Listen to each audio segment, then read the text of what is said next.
I've always said there's no such thing as an empty star system. Even out here, at the edge of everything, where the maps give up and the NAV beacons whisper don't, there's always something. A shattered moon, a burnt-out probe, a derelict with too many stories and too few answers. Space remembers everything. It just forgets where it put it. And me? I'm the idiot who goes looking. The system didn't even have a proper name, just a registry tag. TS-19, KR, off the charts and forbidden by 3 factions I didn't care about. Supposed to be tactically sterile. Dead, my kind of place. The kind where secrets rot in silence. My ship, the breakers fall, rattled as it came out of sublight like a half-drunk dog shaking off rain. A 20-meter rust bucket with patchwork hull plating, mismatched grav stabilizers, and an AI so temperamental I named her Moxie, because she had more sass than sense. "This is a bad idea, Rain," she chirped the second we dropped in. Her voice was that faux cheerful tone AIs used when they wanted to hide raw calculation under simulated worry. Sensors show no active comms, no heat signatures, and radiation levels spiking just enough to make your sperm hate you. "Duly noted," I replied, unstrapping from the pilot's couch. "We're here to check one last ping. If it's junk, we leave. If it's salvageable, we make rent. Rent, repairs, and maybe a bottle of something that didn't taste like recycled coolant." She sighed in my ear. "You know, most smugglers go for spice routes or weapons caches. But you chase ghost signals and dead systems. What, is life not exciting enough?" I ignored her and leaned forward, watching the holoscreen flicker. The signal was faint. No ID tag, no beacon call, just an ancient pulse. Long-range comms on a tight band frequency I hadn't seen since my Merc days. Military, human, pre-collapse. My hands tingled. I zoomed in, tracking the source. It pulsed from low orbit around the gas giant in the system's 3rd position. Thick rings, violent storms, and a magnetic field strong enough to fry a colony. And something hiding in its shadow. "There," I murmured. Moxie hissed static. "That's not a ship." "I think it is." The object was massive, too big for a freighter, too small for a station. Covered in layered dust and micro debris. No running lights, no power signature, but shaped, deliberate, and unmistakably Terran. We dropped into orbit. Up close, it was even uglier. Scarred plating, melted gun ports, a broken dorsal array. The hull was black, not painted, but singed. Burnt from battle, or maybe entry. Namesake half erased by centuries of corrosion. But I saw enough. TSV Vengeance. Terran strike vessel. I felt my pulse spike. "No record of this ship exists in post-collapse databases," Moxie said, her tone shifting from sarcasm to reverence. "Model suggests a Dreadfire-class war dreadnought. Those were decommissioned 290 years ago, or lost. They don't just lose dreadnoughts, Rain." I stood in the airlock, suit sealed, helmet locked, tether clipped. I stared out through the viewport. That ship, that wasn't just old. It was impossible. Dreadfire-class ships were legends even during the war. 5 decks tall, nuclear reactor hearts, capable of turning moons into shrapnel. Built during humanity's last stand. This wasn't just salvage. This was a ghost. I launched from the breaker's fall in a short burst. My boots clicked against scorched metal as I magnetized to the dreadnought's hull. My breath fogged the inside of my helmet. Every instinct screamed to turn back. But I'm not wired that way. I found a maintenance port along the underhull. Standard Terran Navy issue, though ancient. I jacked in a portable interface, bypassed security protocols that hadn't been updated in centuries, and prayed nothing exploded. The lock cycled open with a clunk that echoed in my bones. Inside, it was dark. Not lights off, dark, dead dark. No hum, no power, no atmosphere. Just metal bones and silence. My boots thudded softly as I moved down the narrow corridor, passing blast doors warped shut and cables curled like veins through ribbed walls. No bodies. That made it worse. Ships like this don't go dark without a fight. Where were the crew? Airlock records showed 147 personnel listed on last login. 0 accounted for. No logs. No final reports. Just nothing. My helmet light flicked across a corridor nameplate. Central AI Core. Of course, the heart of the ship. It took me an hour to reach it, cutting through blocked corridors and crawling through narrow access ducts. The AI core was a spherical chamber, lined with glass data pillars, cracked and blackened. At the center hovered a cradle, a silver orb suspended in magnetic stabilizers, pulsing once every 10 seconds like a dying heartbeat. I stepped forward and connected a hard line to my suit. "Moxie," I whispered, "link in." "You're trying to wake it up, aren't you?" she asked. I didn't answer. A deep vibration passed through my boots. The orb flickered. Then I heard it. A voice. Female. Cold. Identity not recognized. Intrusion detected. My blood ran cold. Override key. Scanning. There was a pause, then a sound like gears shifting somewhere inside the orb. Genetic profile match. Kara's line. Rank. Authorized command designee. I blinked. Wait, what? The voice returned, less mechanical this time. More human. Designation. Athena. Terran Strategic AI. You have accessed restricted systems. Mission protocol has elapsed 313 years. Status. Unknown. Orders. Unknown. Holy hell. I breathed. Identify yourself. I swallowed. Rain Karis. Smuggler. Civilian. I didn't mean to wake you. I was just. You carry the command gene seal of Captain Emmerich Karis. Are you his descendant? Yeah. Great-grandson. Maybe more. I don't know. Family trees don't mean much in the drift. The orb pulsed. That is acceptable. Transferring provisional command. What? No, wait. Too late. My HUD blinked. Command override granted. User. Rain Karis. Moxie hissed in my ear. Rain.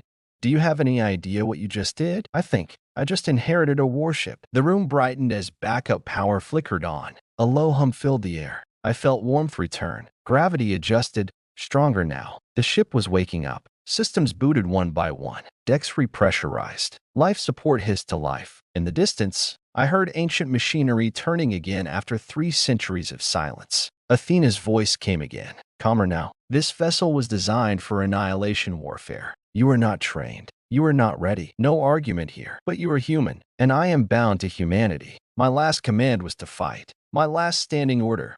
Vengeance. She paused. Do you seek vengeance? Rain Karis? I looked out through the black steel walls, thinking of Earth's ruins, of scattered human colonies barely holding the line, of the aliens who burned it all down, and of the people like me left to drift through the ashes. Yes, I said, then awaken me fully. I placed my hand on the orb. There was a surge of heat, like a heartbeat passing through my fingers. Systems surged. The dreadnought groaned. Red lights turned green. TSV Vengeance online. And in that moment, I realized this wasn't just salvage. This was a declaration. The galaxy thought we were gone, thought humanity had died with Earth. But they forgot one thing. We bury our dead deep, and we bury our weapons deeper. When I woke the Vengeance, I expected a machine, cold, unfeeling, locked behind protocols and codes. What I got was something else, something more. Athena, the ship's AI, wasn't just a program. She was a presence, a mind forged in the fires of war and tempered by centuries of silence. When she spoke, it wasn't just commands or diagnostics. It was like talking to someone who remembered everything and carried a weight no one else could bear. Right now,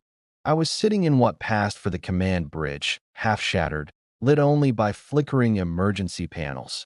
And I was having a conversation with a ghost. The orb that housed Athena's consciousness floated in a crystalline cradle just off the bridge's center, pulsating softly, like a living thing breathing in the dark. Rain Karis, she said, her voice steady, almost melodic despite the cold edge beneath. I have accessed your bioprofile extensively during our link. You are an anomaly. I rubbed my eyes beneath my helmet's glass visor, wondering if I'd finally lost it. How's that? Your physiology matches baseline Terran parameters, but your genetics show significant deviation. Genetic markers suggest multiple lineages, gene-spliced augmentations, and unauthorized cybernetic enhancements that explain the curious stares I'd gotten from customs and medbays my whole life. I was a patchwork kid, part human, part engineered, and part mystery. Okay, I said, but why are you still running? Why haven't you gone dark in 3 centuries? Athena's orb glowed brighter. Because I was designed for one purpose, to survive and to complete my mission. I have maintained minimal operations in hibernation mode. The vessel's systems were preserved through a series of automated failsafes. She paused, as if weighing how much to tell me. The mission status was classified as lost. The war was declared over, and the Solar Coalition collapsed. Earth was destroyed in the final assault by the Zerathi hegemony. Her words hit me like a fist. Zerathi?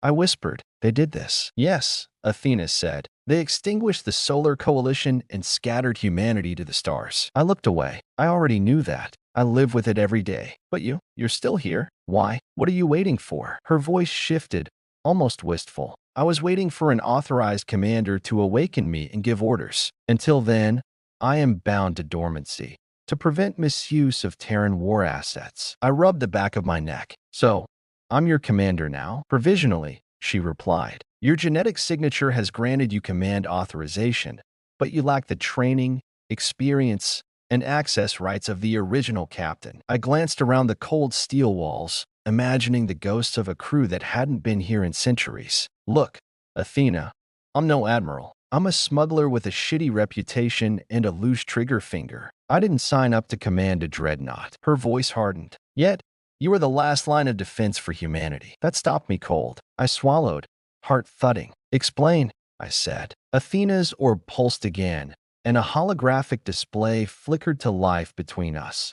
A three-dimensional star map, faded and cracked, but still readable. This system, TS-19KR, was designated a strategic dead zone following the collapse. However, recent sensor sweeps detected anomalous energy signatures. The activation of this vessel has triggered system-wide alerts among various factions. I stared at the blinking dots converging on our position. Factions like, I trailed off, the Zarathi hegemony.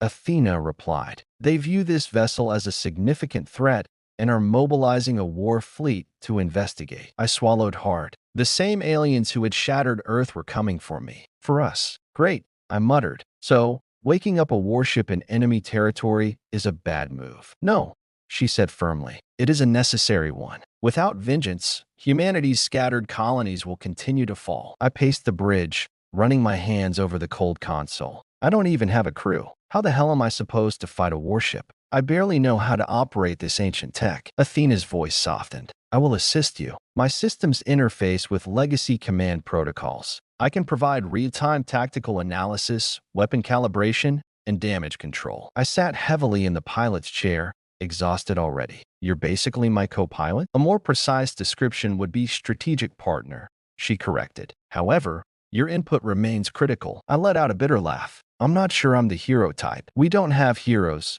Athena replied. We have survivors. That night, I lay in the crew quarters, a room barely functional but pressurized with recycled air, and tried to process what was happening. The Vengeance was a monument to lost glory and death. Her walls held echoes of battles I couldn't begin to imagine. And now, I was supposed to be the spark to reignite the fight. My comm crackled. Moxie's voice filtered through, more worried than ever. You realize this is a death sentence, right? Maybe. But I'm not exactly holding a party waiting to die. Still, you're alone. No backup. No fleet. Just you and a 300-year-old nightmare. I didn't have a comeback. I opened the datapad Athena had given me access to, a digital journal logged by the original captain, Emmerich Karras. If you find this, then the worst has come to pass. Earth is no more. The Solar Coalition has fallen. I am the last to command this vessel.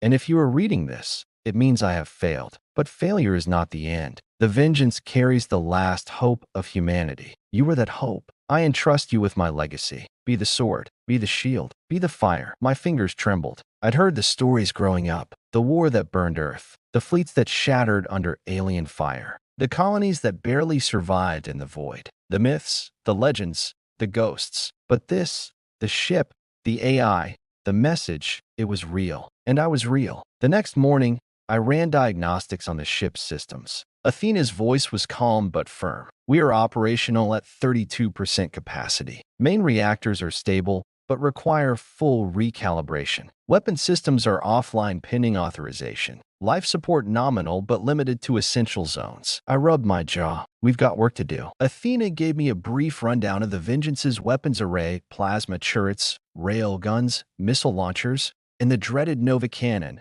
a weapon capable of laying waste to an entire planet's surface. The Nova Cannon has been offline for centuries, she warned. Reactivation risks catastrophic failure without proper maintenance. Yeah, well, maybe that's our ace in the hole. She said nothing. Hours later, I found myself in the ship's command simulator, a dusty room with hollow projectors flickering with ghost images of battle simulations. Athena ran me through rudimentary controls and basic maneuvers. I was terrible, but Athena was patient. "You have the instincts of a soldier," she said. "You lack formal training, but possess battlefield intuition." I swallowed my pride. "So, you want me to learn?" "Yes. We will prepare." Over the following days, strange things began to happen. The ship's AI started showing signs of awareness beyond her programming. Athena would occasionally pause mid-sentence or insert fragments of old Terran poetry or war speeches. One night, I caught her reciting a line from an ancient Earth poem. "Do not go gentle into that good night. Rage,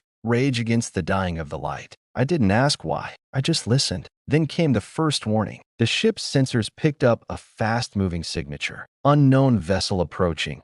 Athena alerted. Scanning. I held my breath as the view screen filled with the shadow of a sleek warship, the jagged insignia marking it unmistakably Zarathi. "They're here," I said. "They seek the vengeance," Athena said quietly. "Prepare for combat." I gripped the console, heart pounding. This was it. The moment I'd never asked for. A ghost ship from humanity's last war, awakened by a smuggler with nothing left to lose, standing against an alien war fleet in the black. Athena's voice cut through the tension. "Rain, you must choose. Fight or die in silence." I looked out into the void and smiled. Let's show them what humanity still looks like. The warning sirens shrieked like a banshee through the corridors of the Vengeance, their piercing wails vibrating against the cold steel. Every warning light in the command bridge blazed red, casting jagged shadows across the cracked consoles. My heart was pounding so loud I thought the aliens outside could hear it, if they had ears for such things. Outside, the void was a deadly black canvas, but the view screen lit up with the ominous silhouette of the Zarathi warship, its jagged hull bristling with weapons and lethal intent. The symbol they bore was a cruel reminder, a clawed emblem I'd seen once before in old holovids about humanity's fall. The enemy had come. I leaned forward, gripping the edge of the console. My knuckles whitened. "Athena, status report. What are our chances?" Her voice, calm and steady as ever, cut through the chaos. "The Vengeance is under-equipped and under-maintained. We have functional weaponry at approximately 40% capacity. The enemy vessel outclasses us in both firepower and maneuverability. Tactical advantage is minimal." Minimal. That was putting it kindly. I glanced down at the holomap between us. The Zarathi warship was closing fast, closing to kill. I thought of all the times I'd run from fights in my life, skimming past trouble and living on the edge. But this was no cargo run gone bad. This was a battle for survival, for humanity's last spark. I swallowed hard. "All right, Athena, let's light him up." The bridge's hum grew louder as systems came alive. Power surged through the veins of the Vengeance like an ancient heartbeat awakening from centuries of slumber. Flickering consoles stabilized, displays cleared, and weapon turrets creaked into position. Athena's orb pulsed rhythmically, a living core guiding the warship's soul. Initiating weapons calibration. Target locking in progress. The first warning flashes popped up on my HUD. Incoming missiles. I didn't hesitate. Evasive maneuvers, full thrusters. Pull us out of their firing arc. The ship groaned in protest, old engines coughing back to life. The Vengeance jerked, swaying on her ancient thrusters, while the Zarathi warship opened fire. Bright streaks of plasma lanced toward us, leaving scorch marks in the vacuum. The first hit rocked the ship violently, shaking loose decades of dust and loose panels. "Shields at 60% and dropping," Athena reported. "Hull integrity compromised in sectors 4 and 7. Recommend immediate counterattack." I slammed my fist on the console. "Tell me what to do." "I am calculating the optimal firing solution." A dozen turrets hummed, locking on to the enemy ship's vulnerable points. Firing plasma volley in 3, 2, 1. Bright beams erupted from the Vengeance, slashing through the dark like lightning. The Zarathi ship shuddered, sparks flying from its shields as plasma tore through the hull. "Direct hit. Shields down to 45%,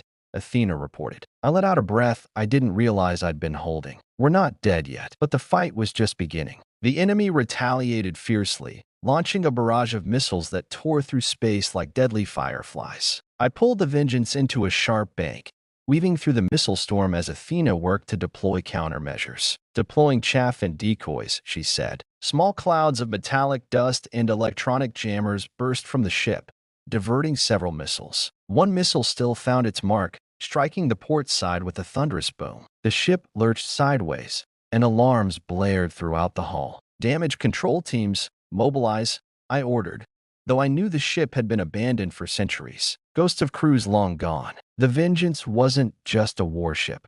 She was a relic of a lost era, a sleeping giant reawakened for a purpose only now becoming clear. Athena's voice cut through the din. "Enemy ship maneuvering for close-quarters combat. Boarding protocols likely." My blood ran cold. Boarding. They wanted to take this ship from me, to steal humanity's last war prize. "No way," I said, fingers dancing across the controls. "Prepare point defense lasers. We're not going down quietly." Bright pulses of energy lanced from the ship's flak turrets, creating a deadly ballet of fire against incoming enemy fighters and boarding pods. One pod slammed against the Vengeance's hull, burning through the armor and punching open a jagged hole. I could almost feel the cold emptiness beyond the breach, waiting to swallow us whole. "Athena, seal the bulkheads around the breach. Lock down all access points." "Done." "Life support is rerouting air to unaffected sections," she confirmed. I leaned back for a moment, fighting the surge of panic clawing up my throat. This wasn't just a firefight. This was a war for my life,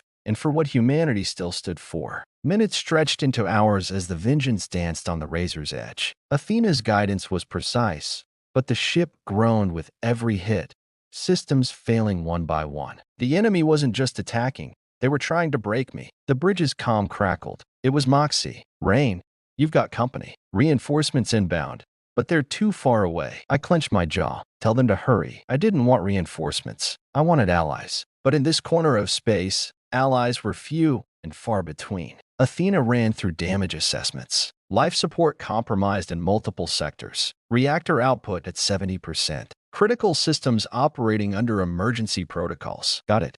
I rubbed my temples, trying to think. We were outgunned, outmanned, and out of time. But I wasn't about to give up. Then came the moment I didn't expect. The Zarathi ship sent a transmission. Not a demand, not a threat. A single line, repeated over and over. "Surrender the Vengeance. End the war." I stared at the screen, chest tight with rage and defiance. "No," I whispered. Athena's orb dimmed slightly. "Their offer is a ruse. They intend to capture this vessel intact." "Of course," I said bitterly. "They want to steal our fire." I gripped the controls. "Athena, prepare Nova Cannon. We're going to send a message." The Nova Cannon was a beast, a weapon so powerful it was said to be capable of leveling a planet in seconds. But it was unstable, unpredictable, and deadly. "I'm not sure you understand the risks," Athena warned. "I do," I said. "But if we're going down fighting." Systems hummed and crackled as I keyed in the override codes Athena supplied. The Nova Cannon's core began to glow,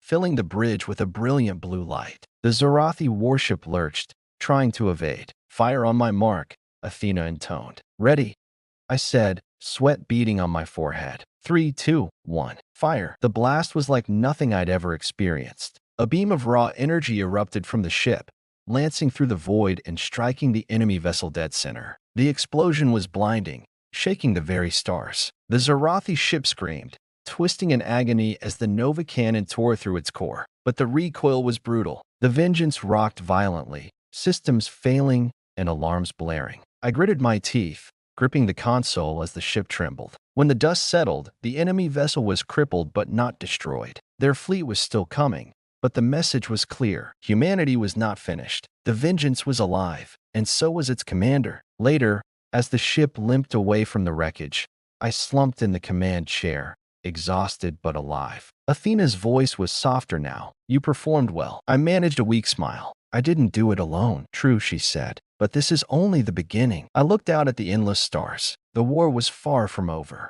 and I was ready to fight. The aftermath of battle is a peculiar thing. It's not just the silence after the noise, the calm after the storm. It's the echo of everything you thought you left behind, but suddenly finds its way back to haunt you. The Vengeance floated in the void, scarred and battered, but alive, and so was I. Yet, as the adrenaline faded, a different kind of fight took hold, a fight with the shadows of my past. The command chair felt heavier now, not because of the ship's damage, but because of the weight pressing down on my mind. I couldn't shake the memory of the firefight, the near destruction, the overwhelming odds. But worse than that was the message the Zarathi sent. a challenge, a provocation. Surrender was not an option. Not now. Athena's soft hum was the only thing breaking the stillness. Rain, I have accessed the ship's historical logs and archives. Would you like to review them? I hesitated. The Vengeance was a relic, a warship lost to time. Its past was buried under layers of dust and war, but I had a feeling the past wasn't done with me yet. Show me everything, I said. The holographic displays flickered to life, painting the bridge with ghostly images from centuries ago. The Vengeance's archives were a time capsule of humanity's darkest and brightest hours, a vessel forged in desperation during the final days of the Collapse Wars. The Collapse Wars, a conflict that had shattered civilizations and scattered humanity across the stars. I'd heard stories growing up, myths of lost worlds and heroic sacrifices, but seeing it all here, so raw and vivid, brought a pang of sorrow and pride. The Vengeance wasn't just any ship. It was the flagship of the Earth Alliance's last fleet, a symbol of defiance against extinction. The logs told tales of battles fought and lost, of commanders who gave their lives for a dying cause. And then there was her captain, Commander Alaravos, a name that echoed through history as both a hero and a martyr. I leaned in closer as Athena played a recording, a final message from Alara herself, recorded just before the Vengeance vanished into the void. Alara's voice filled the bridge, clear and resolute. To whoever finds this vessel, know that we fought not for glory, but for the survival of our species. The Zarathi are relentless, and their hunger for our destruction knows no bounds. If you are reading this, you carry our last hope. Protect this ship. Protect humanity. Her words struck a chord deep within me. I wasn't just piloting a ship. I was carrying a legacy. The weight of countless lives, dreams, and sacrifices pressed down on my shoulders. Why was the Vengeance lost in the first place? I asked Athena. The final battle of the Collapse Wars left the ship stranded in a remote sector. The crew was presumed lost, and the ship was classified as missing in action for over 2 centuries. 2 centuries. I swallowed hard. And now we're the ones to pick up the pieces. Athena's orb pulsed softly. Indeed, your arrival in this sector was not coincidental. Data indicates you were drawn here by an unknown force. I frowned. Unknown force. Preliminary analysis suggests the Vengeance possesses an active signal beacon, coded in a manner that only a specific genetic signature, yours, can activate. I stared at the hollow screen. That meant the ship, this war relic, had chosen me, not by accident, but by design. The revelation unsettled me. Who had left this beacon, and why was I the one it called to? I paced the bridge, the cold steel beneath my boots grounding me. Outside, the stars stretched endlessly, indifferent to my turmoil. Suddenly, the ship jolted. The lights flickered, and the low hum of the engines dipped dangerously. Report. I barked. Athena's voice was tense. Unknown energy signature detected, approaching rapidly. I rushed to the view screen. A shadow flickered at the edge of sensor range. Something was coming. Something old and dangerous. Prepare for possible contact, I ordered. Lock down all systems and ready weapons. The Vengeance groaned as ancient systems struggled to respond, but I was determined. I wouldn't let history repeat itself, not if I could help it. As the unknown craft drew closer, Athena worked frantically to identify it. Scans indicate this is a Zarathi scout vessel, she announced. Unidentified commander. Hostile posture confirmed. I clenched my fists. The Zarathi were relentless hunters, a species evolved for war, merciless and cunning. But I wasn't just some scared pilot anymore. I was a commander of a legendary ship, with a purpose that went beyond survival. Set a trap, I said. We'll draw them in close, then hit them hard. The Zarathi ship crept closer, drawn by the faint pulse of the Vengeance's beacon. They thought they were walking into an easy kill. They were wrong. I maneuvered the Vengeance into a narrow asteroid field, the jagged rocks casting eerie shadows in the void. It was dangerous terrain, but it worked to our advantage. The ancient ship's targeting systems could navigate the field with Athena's help, but the enemy would have trouble. As the Zarathi ship followed, I felt a surge of adrenaline. The stakes were higher now, but so was my resolve. Suddenly, the enemy fired. Plasma bolts streaked through the asteroid field, some slamming into rocks and exploding in showers of debris. The Vengeance returned fire, her turrets blazing. But I wasn't just fighting to destroy, I was fighting to survive, to protect the legacy entrusted to me. One shot caught an asteroid just ahead of the Zarathi ship, sending it careening off course. The enemy vessel veered sharply to avoid collision, But Athena calculated the trajectory and fired the Nova cannon again,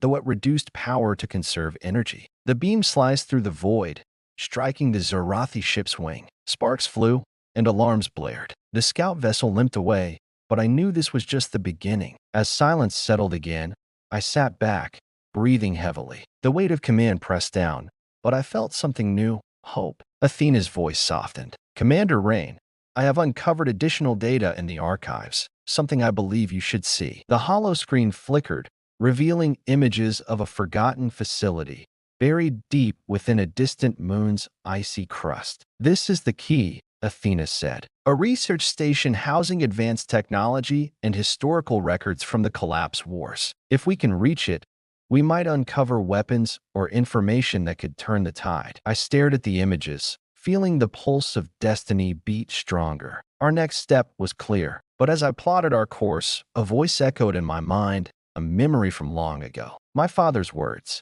"You were born to lead, Rain, not to run. Remember who you are and the fire you carry within." I swallowed hard, gripping the armrests. I wasn't just a pilot. I was a spark of humanity's last hope, carrying a fire that refused to die. The vengeance had awakened, and so had I. The cold bite of space never really leaves you. Even inside the vengeance, wrapped in the artificial warmth of recycled air, I could feel it gnawing at the edges of my thoughts. The icy moon was no exception. Our sensors had picked up the abandoned research station buried deep beneath its surface, frozen in time, shrouded in silence, and holding secrets I was desperate to uncover. The decision to investigate that facility was the first real choice I'd made since waking up aboard the Vengeance. The ship's beacon had drawn me here, and Athena's archival dig hinted at something vital hidden beneath the ice: technology and records that could shift the balance in our war against the Zarathi. But as we approached the moon, I realized the past wasn't just frozen beneath the surface. It was alive,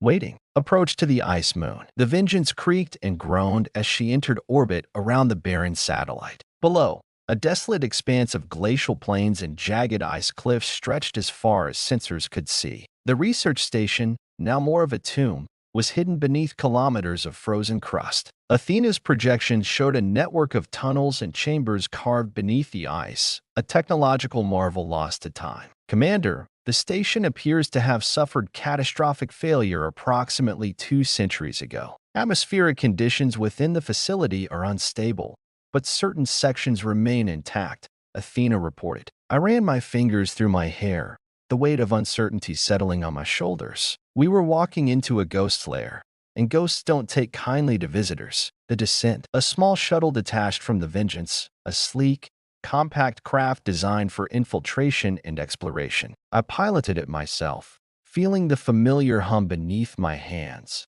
a comforting connection in an unfamiliar world. The shuttle pierced the thick ice, making its way through a carved tunnel Athena had found in the station's outer layers. Sensors scanned continuously for radiation, hostile presence, or structural instability. The temperature dropped as we descended. The shuttle's internal heaters worked overtime to keep systems and myself from freezing. Suddenly, a crack ran along the ice wall next to us, a sharp, sudden fracture. I froze, heart pounding. Structural integrity compromised, Athena warned. We must proceed cautiously. I nodded, eyes flicking between instrument panels in the dark void ahead. The frozen facility. Emerging into a cavernous space, the shuttle's lights revealed the station's inner sanctum, a vast network of corridors and rooms, their walls lined with frost-covered consoles and dormant machinery. It was as if time had stopped here. Dust and ice coated everything, and the silence was absolute. Life support systems are offline, Athena noted. I am initiating environmental scans and attempting to restore partial power. The shuttle docked to a terminal. I stepped out, boots crunching softly on ice and debris. Ghosts of the past. The station was a time capsule of humanity's last stand against extinction. Faded signs, cryptic warnings, and scattered data pads told the story of a desperate project, one that tried to push humanity beyond its limits. One data pad caught my attention, marked with the insignia of the Earth Alliance's scientific core. I activated it, the screen flickering to life, displaying a recorded log. Voice of Dr. Leora Malin, chief scientist. Project Helix was our final hope. We engineered advanced genetic modifications to prepare humanity for survival in the harshest environments and to enhance resilience against Zarathi bioweapons. But the project was deemed too dangerous and was shut down after a series of ethical breaches and containment failures. The words hit me like a punch to the gut. Genetic modification, the forbidden frontier, something I had heard rumors about, whispered among the older ranks but never openly discussed. Could this be why the Vengeance's beacon responded only to me? Was I connected to Project Helix in some way? The laboratory, guided by Athena's schematics, I made my way to the research wing. Rows of cryogenic chambers lined the walls, many cracked or shattered, their occupants long lost to time. But one chamber remained sealed, its systems still faintly active. I reached out, hesitating before pressing the release button. The chamber hissed open, revealing a figure inside, suspended in cryostasis, preserved perfectly against the odds. "Who are you?" I whispered. Athena's analysis came quickly. Subject ID, Helix 09. Genetic profile, enhanced human. Estimated age, 200 years in stasis. A chill ran down my spine. Awakening the past, I initiated the revival protocol. Minutes passed with agonizing slowness as the cryosystems reactivated. The figure's eyes fluttered open. A woman, young, with sharp features and an aura of quiet strength. She looked at me, confusion flickering in her gaze. "Where am I?" she asked, voice weak but determined. "On the Vengeance," I replied, helping her steady herself. "You're safe. We need your help." She blinked, processing. The project, it was supposed to save us, but we were abandoned. Her words carried the weight of betrayal and loss. A shared destiny. Her name was Dr. Alara Voss, the same name from the Vengeance's logs. But this wasn't just history. This was the future. She was a living link to Project Helix and the Lost Crew. I was one of the lead scientists and a subject of the genetic enhancements, she explained. We aim to create humanity's next evolution. Stronger, smarter, faster. I stared at her, the puzzle pieces clicking into place. "I'm connected to the Vengeance because of you. Because of this project," I said. "My DNA triggered the beacon." She nodded slowly. "Then you carry the legacy and the responsibility, revelation and resolve." Together, we explored the lab's data banks. Dr. Voss explained the extent of the research, advanced nanotechnology, neural implants, and bioweapons designed to counter Zarathi physiology. "This technology could turn the tide," she said quietly. "But it's dangerous. Misused, it could destroy us all." Her eyes locked with mine. "We need to rebuild, to finish what was started. Humanity's survival depends on it." I felt the weight of her words settle over me like a mantle. Echoes of war. But there was more. As Athena dug deeper, we discovered encrypted files, evidence of sabotage within the station, internal conflicts, and the role of human factions who feared the project's power. The collapse wars hadn't just been external. Humanity had been torn apart from within. Dr. Voss looked away, her jaw clenched. "Not everyone wanted us to survive," she murmured. "A new purpose." As I stared out at the icy moon's surface, the enormity of our task dawned on me. The Vengeance was more than a warship. It was a vessel of hope, carrying the key to humanity's rebirth. Dr. Voss had awakened, and with her, the chance to finish the fight the collapse wars began. But the Zarathi were still out there, waiting, watching. I clenched my fists. We were not just survivors. We were the future, preparing to leave. Before returning to the Vengeance, I secured copies of the research data and Dr. Voss's genetic profile into the shuttle's memory banks. Athena cautioned, "The station's structural integrity is deteriorating rapidly. Prolonged presence is unsafe." I nodded. "Understood. We leave now." But this is only the beginning. Back on the Vengeance, the shuttle's hatch closed behind us as we ascended through the ice tunnels. The cold void of space welcomed us back, indifferent to the fragile hope we carried. Dr. Voss looked out the viewport, her eyes reflecting the distant stars. "I'm ready to fight," she said simply. And I was too. Final thoughts. That night, in the silence of the Vengeance, I sat alone in the command chair, staring at the starfield. I wasn't just a relic of the past or a survivor of forgotten wars. I was a spark, the beginning of something new. The past was frozen beneath the ice, but our future was burning bright, and we were ready to ignite it. The cold silence of space had a way of magnifying the smallest sound, the hum of the Vengeance's engines, the faint beep of Athena's diagnostics.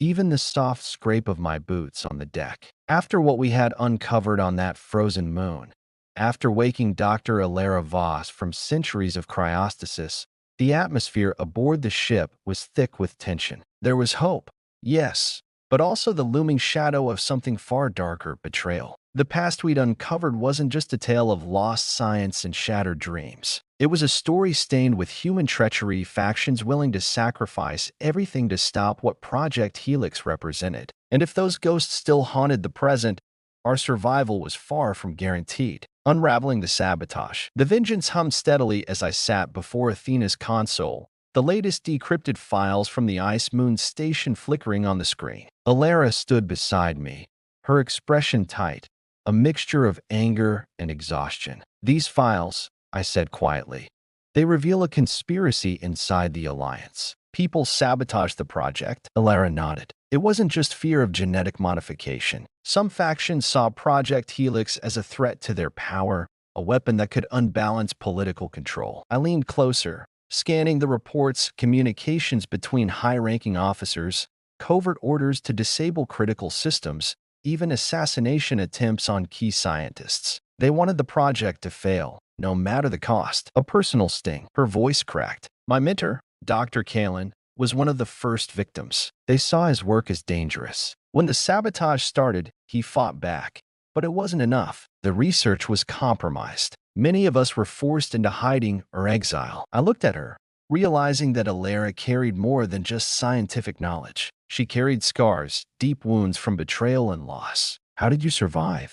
I asked softly. She shrugged, her gaze distant. "I was put into stasis to protect the research and myself. The hope was that someday, someone would find the station and finish what we started. And now, here we were." Athena's warning. Suddenly, Athena's voice cut through the quiet. "Commander, I have detected unauthorized access attempts on our communications. Incoming encrypted messages from unknown sources." I straightened up. "Show me." The screen filled with scrambled code, but Athena was already working to decrypt it. Minutes later, a chilling message appeared. "Cease your activities immediately. Project Helix is classified. Disobedience will be met with lethal force." My blood ran cold. "We're being watched," I muttered. Alara's eyes narrowed. "The factions that destroyed us are still out there. Enemy within." I convened an emergency meeting with the Vengeance's senior officers. The ship's crew was a mix of veterans and fresh faces, all united by the desperate hope of survival and the dawning realization that enemies lurked closer than we thought. "We have a serious problem,"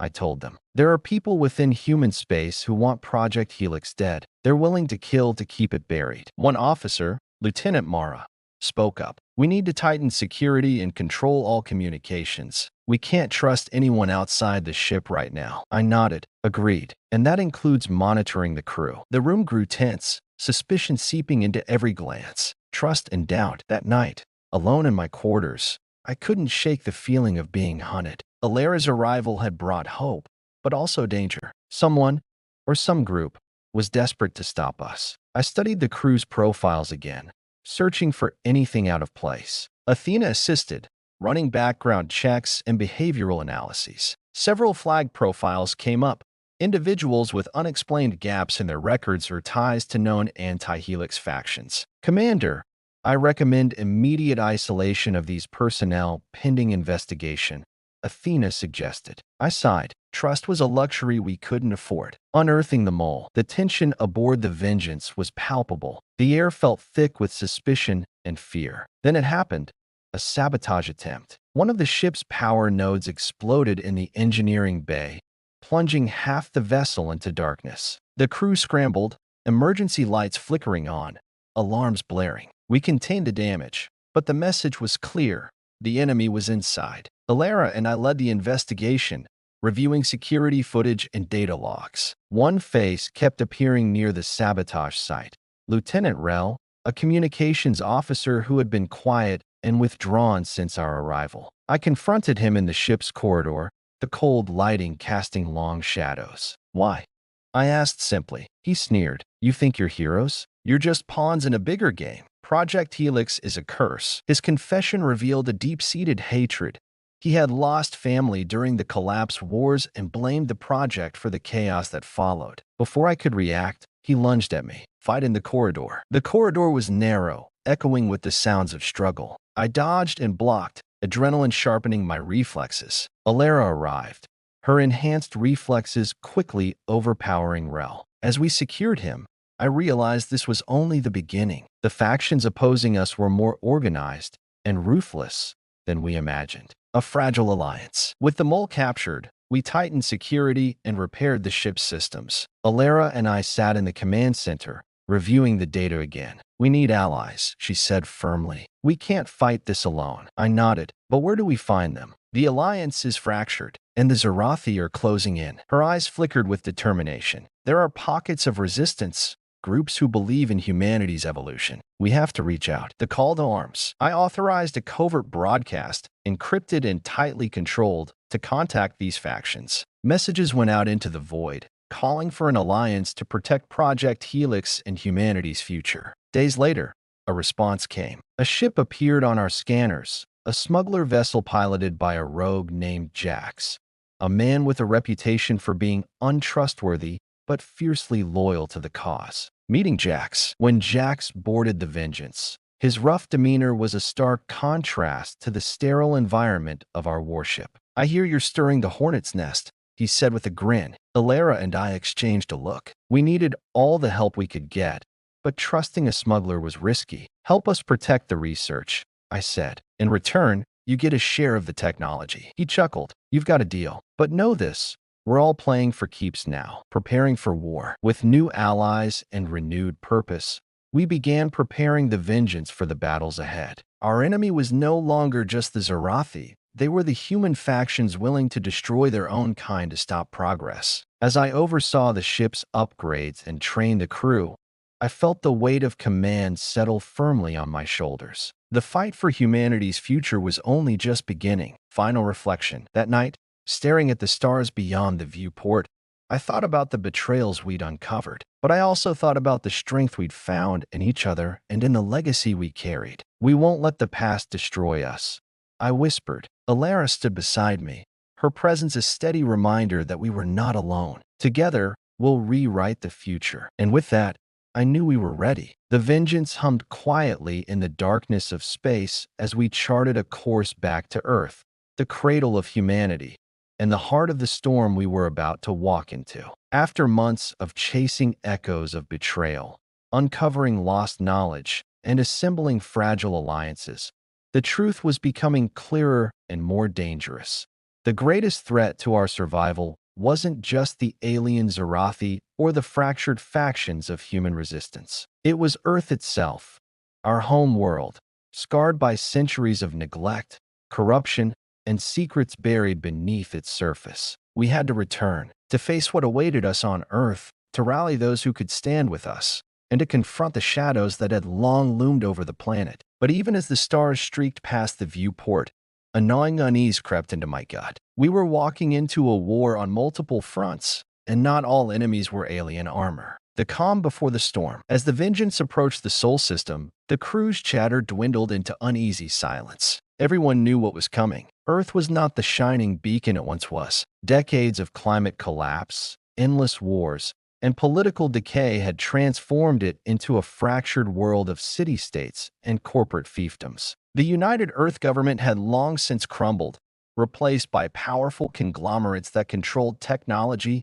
information, and even entire populations. The planet's surface, visible through the ship's observation deck, was a patchwork of sprawling megacities glowing like neon wounds against the dark patches of wasteland and ocean. The once blue planet had turned into a battlefield of ideologies and survival. Alara stood beside me, her eyes fixed on the planet below. "This is where the fight gets personal," she said softly. "The birthplace of Project Helix, and now, the heart of its greatest threat." I nodded, feeling the weight of those words settle over me. We weren't just fighting for survival in space. We were fighting for Earth's future. Hidden enemies. Our first task was to reach the hidden resistance cells still loyal to the original vision of Project Helix. These groups operated in the shadows, preserving remnants of the lost technology and knowledge that could turn the tide. The Vengeance's stealth systems engaged, slipping us through Earth's orbital defenses without alerting the conglomerate satellites. We docked at an abandoned orbital station,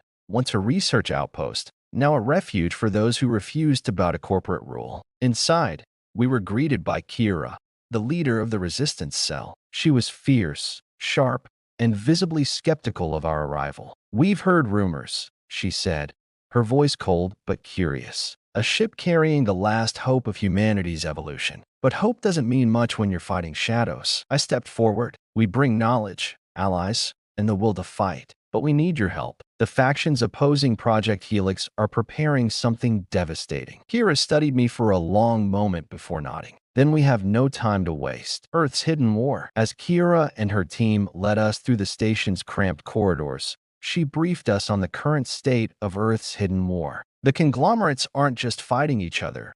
They're hunting the remnants of Project Helix," she explained. "They fear what the technology could do. Genetic evolution threatens their control. If the original scientists succeed, it could upset the balance of power." Alara added, "And the Zarathi, they've been secretly aiding some factions. They want Earth destabilized, ripe for invasion." The layers of betrayal and manipulation ran deeper than I had imagined. We weren't just fighting for survival.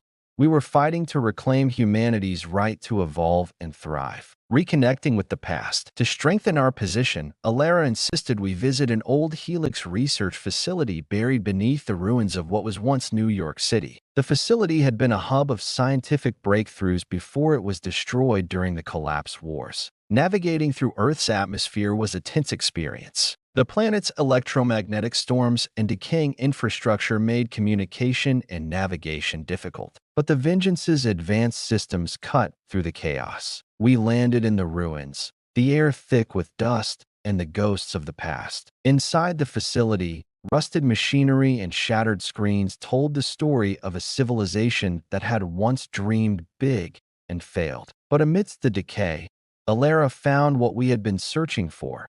A hidden vault containing uncorrupted Helix data cores. The Vault of Secrets. The vault was heavily shielded, protected by layers of encryption and security measures. Alara's fingers flew over the interface as she bypassed the safeguards, her breath catching as the data cores hummed to life. Inside, we uncovered blueprints, genetic sequences, and logs from the original scientists. Among the files was a chilling warning. Project Helix is humanity's last hope, but only if we survive the enemies within. Trust is the rarest gene. The irony was not lost on me. A rift among us. While the discovery was a breakthrough, it also deepened the rift within our own ranks. The more secrets we uncovered, the more mistrust grew. Some crew members questioned whether humanity deserved this evolution, whether the cost was too high. Old wounds flared up, past betrayals and losses threatening to fracture the fragile unity we had built. One heated debate nearly turned violent when Mara,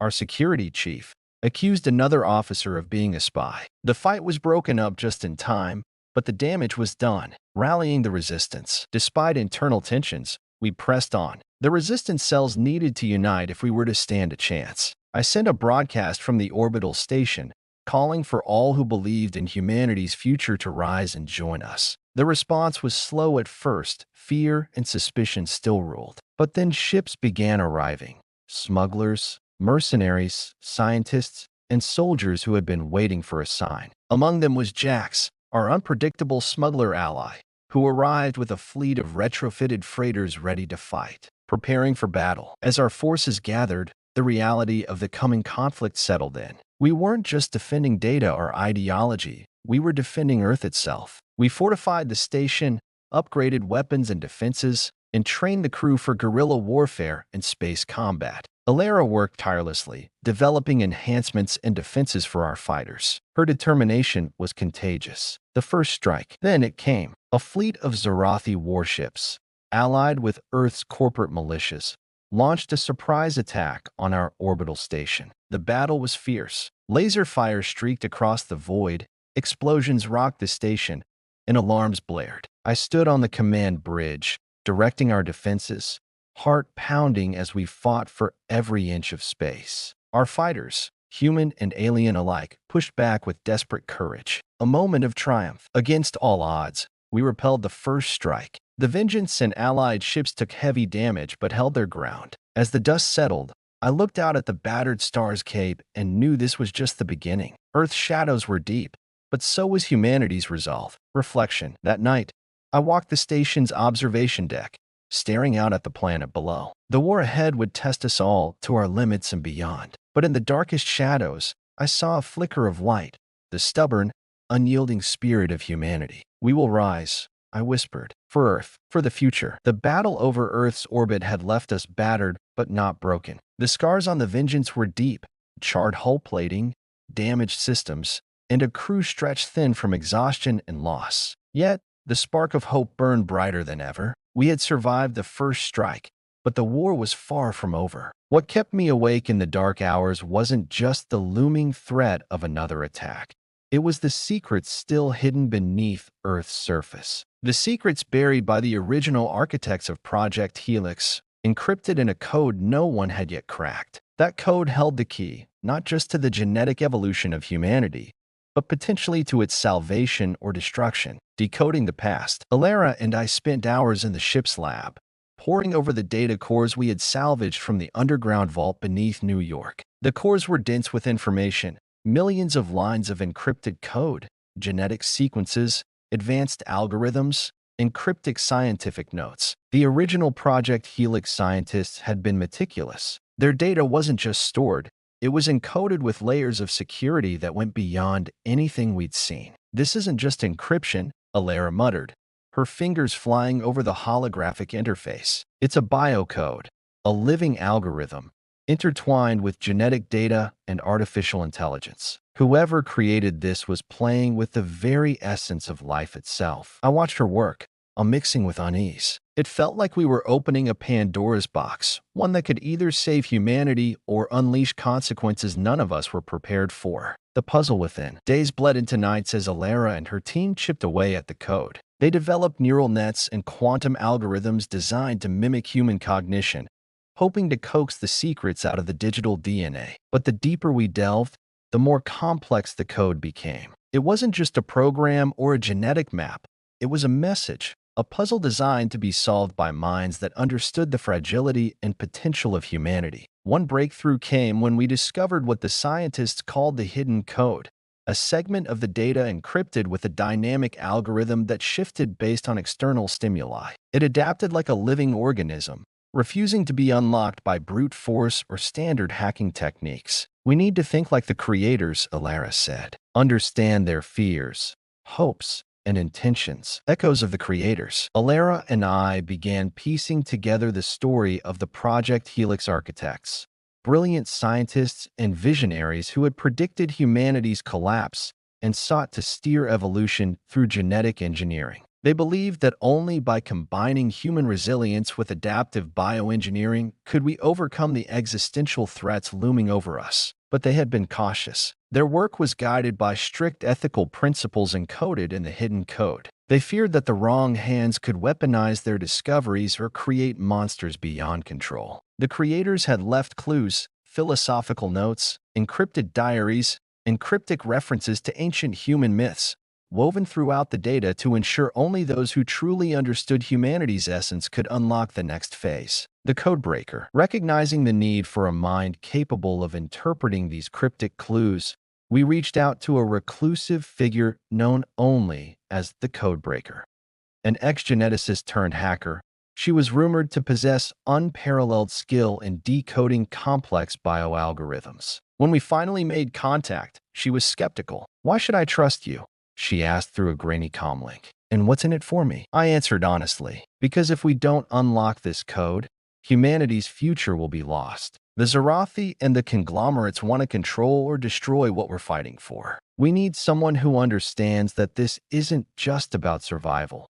It's about who we become." There was a long silence before she replied, "All right, send me what you have, but if this goes sideways, I'm out." A race against time. With the Codebreaker working remotely, the tension on board the Vengeance mounted. Every day brought new attacks from Zarathi-aligned fleets or corporate mercenaries trying to seize our position. Alara and I coordinated defense while simultaneously supporting the code decryption efforts. It was exhausting, but we couldn't afford to fail. The Codebreaker's updates were cryptic and slow at first. She was navigating an unprecedented fusion of genetics, AI, and encrypted philosophy. But then came the breakthrough, a partial decode of the hidden code revealing a sequence labeled Project Genesis. Project Genesis. Project Genesis wasn't just an upgrade to human DNA or a genetic roadmap. It was a blueprint for a new stage of evolution, a guide to unlocking latent abilities encoded within the human genome. These abilities ranged from accelerated healing to heightened cognitive functions and even biokinetic capabilities, gifts that could elevate humanity beyond the current limits. But there was a catch. The blueprint required a catalyst, an external trigger encoded in a rare biosignature. Without it, the genome would remain dormant or, worse, unstable and dangerous. The catalyst hunt. We realized the catalyst might already exist somewhere on Earth, perhaps among isolated populations or lost research sites. Kira and the Resistance had reports of strange anomalies, people with unexplained abilities, inexplicable healing, or uncanny intuition. We began tracking these anomalies, hoping to find the catalyst or clues leading to it. Meanwhile, the Zarathi and corporate militias intensified their efforts to seize the vaults and destroy anything related to Project Helix. The stakes had never been higher: trust and betrayal. As we hunted for the catalyst, tensions among the crew deepened. Fear, exhaustion, and suspicion bred fractures. The pressure of the mission, combined with the mysteries we uncovered, exposed hidden agendas and old wounds. One night, I confronted a trusted officer suspected of leaking information. The confrontation was raw, emotions running high, but in the end, it forced a reckoning about loyalty and sacrifice. In this crucible, I learned that survival wasn't just about technology or genes. It was about trust, unity, and the courage to face the unknown together. The code's message. Then, in a moment of clarity, the codebreaker sent a message. The hidden code is more than a sequence. It's a living legacy, a call to humanity's essence. The future isn't written in DNA alone, but in the choices we make. Those words struck me deeply. The code was a reminder that evolution wasn't just biological. It was cultural, moral, and spiritual. We weren't just unlocking new powers. We were rediscovering what it meant to be human, preparing for the next phase. Armed with the partial decode and renewed purpose, we prepared to take the fight to the surface. We would seek the catalyst, rally the scattered pockets of resistance, and confront the enemies who wished to control or extinguish Project Helix. But I knew the road ahead was fraught with peril. The shadows over Earth were darker than ever, and every step forward was a battle for humanity's soul. Yet in the quiet moments, staring out at the fragile blue planet below, I felt something that no code could capture: a fierce, unyielding hope. The day we found the first trace of the catalyst was the day everything changed. It was early morning aboard the Vengeance, and the ship hung in the thin blue atmosphere above the western edge of what was once the Amazon basin. Now a patchwork of struggling ecosystems, scattered settlements, and pockets of uncharted wilderness. We'd followed whispers from Kira's network, rumors of a remote village where people displayed extraordinary abilities, healing that defied medical science, senses sharper than any technology, and an uncanny bond with the natural world. The approach. The Vengeance descended cautiously, cutting through the cloud cover to a small clearing surrounded by towering trees whose roots twisted like ancient veins through the earth. The village itself was humble, constructed from weathered wood and stone, but it held an aura of something older, something raw and untamed. I stood on the observation deck, heart pounding as the shuttle prepared to land. Alara was by my side, her eyes reflecting the same mix of hope and caution. "We don't know what we'll find," she said softly, "but if the catalyst is here, it could change everything." I nodded, tightening my grip on the rail. The weight of everything we'd fought for rested on this moment. Not just the fight against the Zarathi or the corporate puppeteers, but the very survival and evolution of humanity itself. First contact. The shuttle touched down with a soft thud, and we stepped into the warm, humid air thick with the scent of earth and leaves. The villagers regarded us with a mixture of curiosity and guarded caution. They were wary, and rightly so. Strangers arriving in the middle of nowhere meant danger in a world that had forgotten peace. Kira led the way, her connection with local resistance networks invaluable in gaining trust. We were introduced to the village elder, an imposing woman named Amaya, whose eyes seemed to hold centuries of knowledge. "I know why you have come," Amaya said, her voice steady and commanding. "The world has forgotten the old ways, but the blood remembers. The catalyst you seek lies within our people." The catalyst revealed. Amaya led us to a secluded grove just beyond the village, where the air shimmered with an energy I couldn't quite explain. In the center stood a small group of villagers, their presence almost ethereal. One of them,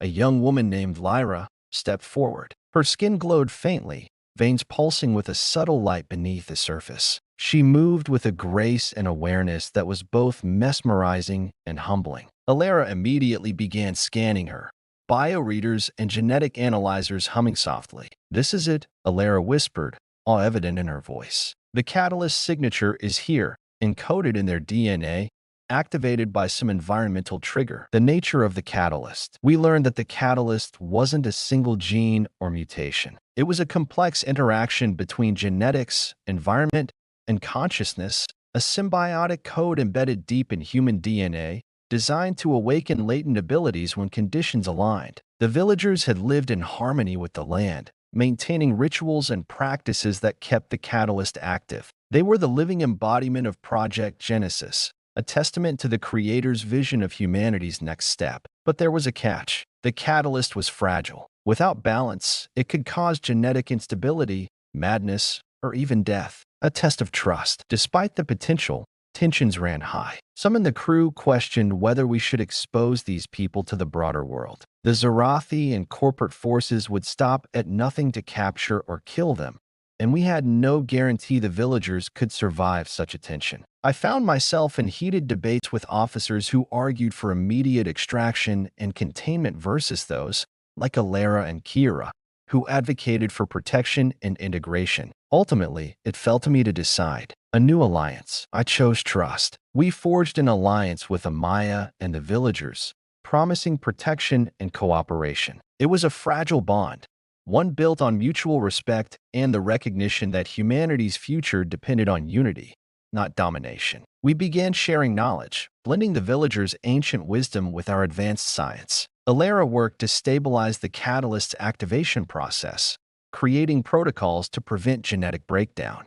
Lyra and her people taught us about the delicate balance of nature, consciousness, and evolution, a triad essential to unlocking human potential. The enemy moves, but peace was fleeting. No sooner had we begun our work than the Zarathi made their move. A fleet of sleek, deadly ships cut through the atmosphere, targeting the village with precision strikes. Our defenses scrambled. The Vengeance was not designed for ground warfare, but we deployed drones, shield generators, and coordinated with the villagers to repel the assault. The battle was brutal and close. I led a ground team alongside Kira and Alara, fighting through fire and smoke to protect the villagers and the catalyst's secret. Sacrifice and resolve. In the chaos, Lyra was wounded, her glowing veins dimming as she collapsed. The catalyst within her was unstable, and if we lost her, the fragile hope for Project Genesis might die with her. Alara worked feverishly, administering treatments and stabilizing her condition with a blend of technology and ancient remedies the villagers shared. As I stood watch,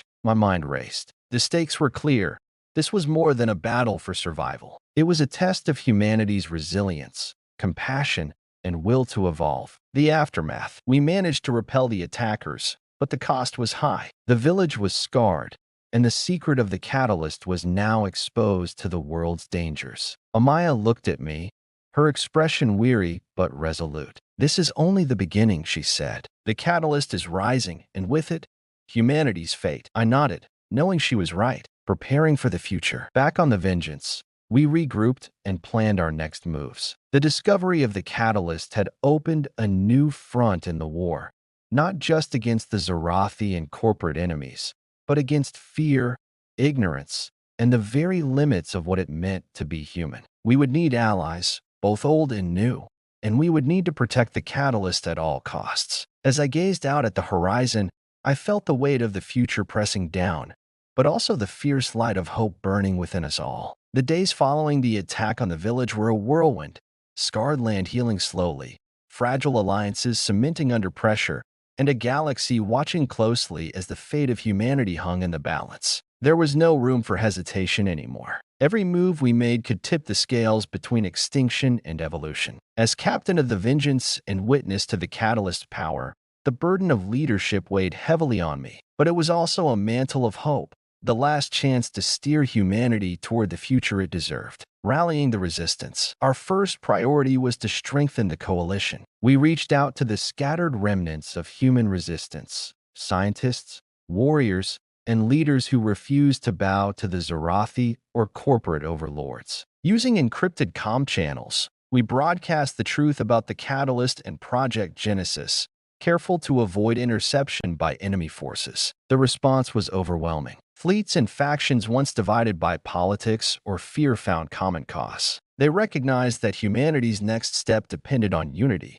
not fragmentation. Kira spearheaded negotiations, her diplomatic skills bridging centuries-old divides. The resistance was no longer a loose collection of rebels. It was becoming a formidable force, united by a shared vision. Preparing for the final battle, the Zarathi knew we were growing stronger. Their attacks became more desperate, their tactics more ruthless. We could feel their shadow looming closer every day. Alara and her team worked tirelessly to integrate the Catalyst genetic code into a controlled program. They developed bioadaptive suits for our soldiers, gear that enhanced healing, reflexes, and cognitive function by activating the Catalyst's properties. I watched as our people transformed. No longer ordinary humans, but something more, something better. The line between human and superhuman blurred, and it was both awe-inspiring and terrifying. A moment of doubt. But in the quiet moments before battle, doubt crept in. I wondered, were we playing gods? Was this evolution a blessing or a curse? Could we control the power we were unleashing, or would it consume us? One night, I found myself alone on the bridge, staring at the stars. The same stars humanity had looked up to for millennia, guiding, inspiring, reminding us of our insignificance and our potential. I thought of Lyra, of Amaya, of the villagers who had trusted us with their secret. Their courage reminded me why we fought, not just to survive, but to transcend. The battle for humanity's future. The final battle came like a storm. Zarathi fleets descended on Earth's orbit, flanked by corporate mercenaries armed with experimental weaponry designed to neutralize the Catalyst's effects. The Vengeance led the charge, coordinating resistance forces in a massive orbital engagement. Explosions rocked the void as ships collided, lasers cutting through the black like violent streaks of light. On the ground, enhanced soldiers fought alongside villagers, their bioadaptive suits glowing faintly as they pushed back enemy lines. I found myself in the thick of it, fighting alongside my crew, feeling the surge of the Catalyst in my veins, senses sharpened, reflexes honed, turning the tide. As the battle raged, it became clear the tide was turning. The Catalyst was more than a weapon, it was a revelation. Soldiers moved with grace and precision, healed wounds in moments, and coordinated with an almost telepathic connection. The Zarathi commanders faltered, their confidence shaken by the resilience and adaptability of humanity's new form. With a decisive strike, we crippled the enemy's flagship, breaking their formation and forcing a retreat. The aftermath. The cost was high. Lives lost, worlds scarred, and the fragile balance of Earth's ecosystem strained. But the victory was ours. We had proven that humanity was not just survivors, but pioneers capable of evolution not dictated by alien conquerors or corporate greed, but by choice, courage, and unity. A new dawn. In the days that followed, we began the slow process of rebuilding. The Catalyst's secrets were shared carefully, integrated into society with respect for balance and ethics. We stood at the dawn of a new era, where humanity's potential was limitless, guided by wisdom and a renewed connection to the planet and each other. Reflections. As I stood on the bridge of the Vengeance, looking out at the rising sun over Earth's horizon, I felt a profound sense of peace. We had fought not just for survival, but for a future where humanity could rise, stronger, wiser, and united. The hidden code had been unlocked, not just in our DNA, but in our spirit, and that was the true catalyst.